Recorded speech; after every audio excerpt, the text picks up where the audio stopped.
next one we're going to talk about is exercise. Okay. So exercise, I'm going to take, there's so many things we can talk about in exercise, but I'm going to break it down to the fundamental essentials. At Fresh, we call it training for the sport of life. Now, most people when they go to the gym they're putting in time, but they're not really being effective. I see people all the time that tell me, oh, I work out 6 days a week for an hour. I'm like, I don't work out 6 days. My longest workout in the last 6 months has been about 45 minutes. And the fact is, you don't have to spend that much time in there. If you want to, it's great. If you're training for something specific and you need to do that, awesome. If it's about getting fit, losing weight, feeling good, and just being able to do things in life, you do not need to spend that much time. So the problem is most people are just doing the wrong things. In the sport of life philosophy, we teach movement first. Most people think about muscles. They go in, it's leg day today, it's chest day, it's arm day, and they say, oh, I'm going to do bicep curls and leg extension and leg curl and crunches, and I'm going to work all these specific muscle groups in isolation. But what they don't do is actually teach the body to connect everything together. So use the analogy of a bodybuilder. Really simple. You can use like the weekend warrior if you want. The fact is, most people when they go to the gym, they'll do like the machine circuit, or even if they do free weights, they tend to do isolation exercises. Lat raises, front raises, shoulder press is a bit more complex, but bicep curls, and they'll do very static type motions.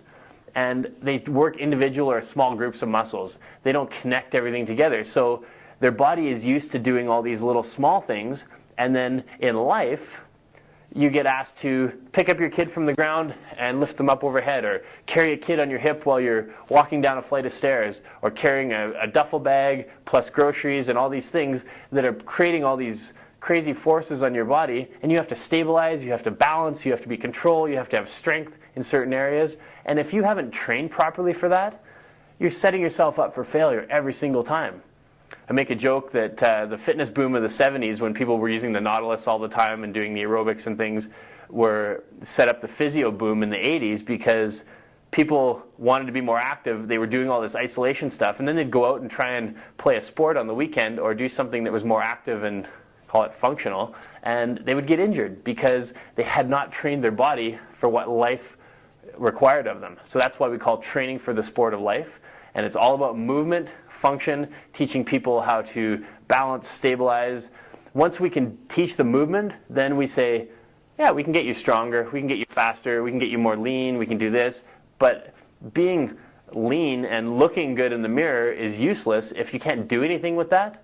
If you're going to be a magazine model and all you have to do is stand there and look good, hey, great. But that's not the reality of life. People have to go out and do things, and we want people to go out and do things.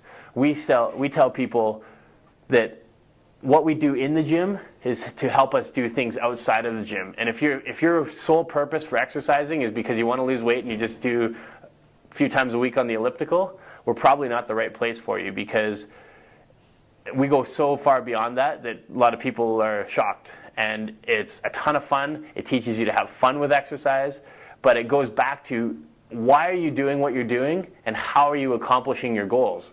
And so many people just waste hours and hours and years and decades in the gym putting in this effort but getting nothing out.